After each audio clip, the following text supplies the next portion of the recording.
থানায় ঢুকে পুলিশ সদস্যদের উপর হামলায় আহত এএসআই রুহুল আমিন। আচ্ছা, আমরা একটু ছোট্ট করে আপনার কাছে জানতে চাই যে আসলে কি ঘটেছিল, কখন ঘটেছিল, কিভাবে ঘটনাটার সূত্রপাত হলো? আমি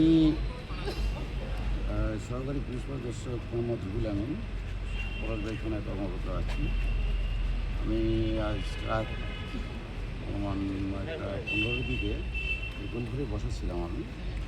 তো এই গোলঘরে বসা থাকা অবস্থায় হঠাৎ করে পলাশ তার সাথে আরও 2-3 মোট 4 জন আমি যাকে দেখলাম, হাতে একটা কাগজও দেখেছি। তো সবাই তো আসে থানায়, এইভাবেই আসে।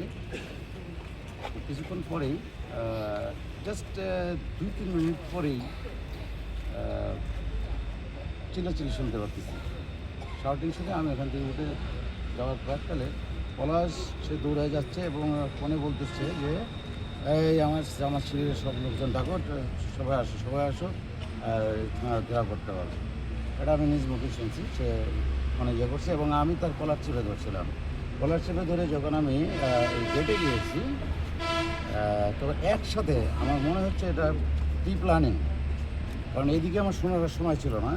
প্রি প্ল্যানিং একসাথে তারা এসে অবশেষে আমাকে ইট দিয়ে আমাকে এখানে আঘাত করে এবং আমি তাকে দেখলে চিনবো। পলাশটা আঘাত করছে, কিল ঘুষি মারছি আমাকে এবং যেহেতু তার আমি করার চাকা ধরছিলাম। এছাড়াও আরও অনেককেই আমি দেখছি এখানে যাদেরকে মুখ চেনা আমার, যেমন নাম 2-1 বলতে পারবো আমি। সেটা হচ্ছে আপনার এই যে শিবির মোজাম্মেল না কি বলে, এখানে শিবির মোজাম্মেল নামে পরিচিত। তারপরে আপনার আছে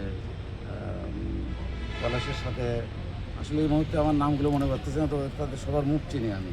হ্যাঁ, এবং অনেকগুলো প্রায় 250-300 লোক। এই ফোন করার সাথে সাথে কীভাবে আসলো আমি এটা ইয়ে করতে পারিনি। তারপর আমি এই অবস্থায় আমি চলে গেলাম ভেতরে। তারপর তো যা দেখি আমাদের ওই অফিসে শেষটায় আমাদের মহিলা কনস্টেবল তাকে মারছে এবং আমাদের আরও কয়েকজন অফিসারকে মারতে করছে, আমাদের অফিসার সহ।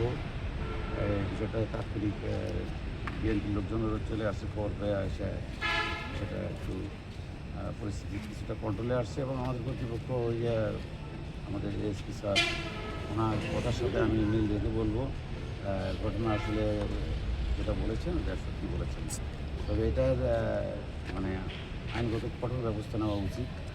এবং আমি শুধু এটা না, আমাদের কর্তৃপক্ষ যে আছেন, সর্বোচ্চ কর্তৃপক্ষ এবং মাননীয় প্রধানমন্ত্রী পর্যন্ত আমি চাই যে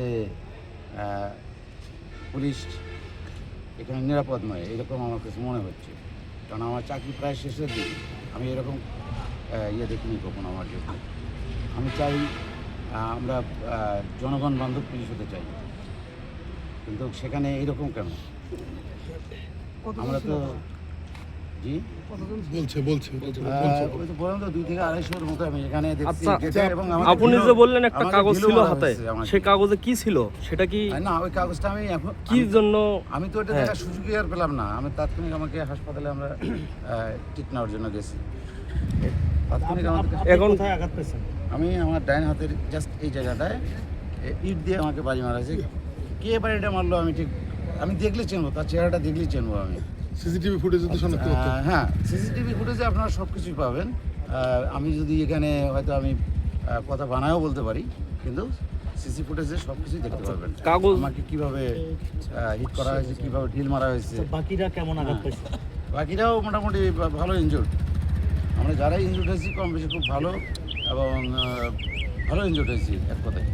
ঠিক আছে, এই ধরনের আপনার পুরো স্পেলিংটা কি লেখেন নামের? জি, আপনার নামের পুরো স্পেলিং? আমার নাম মোহাম্মদ রুহুল আমিন। রুহুল আমিন। হ্যাঁ, এই চাই আমি। Thank you. আসসালামু আলাইকুম।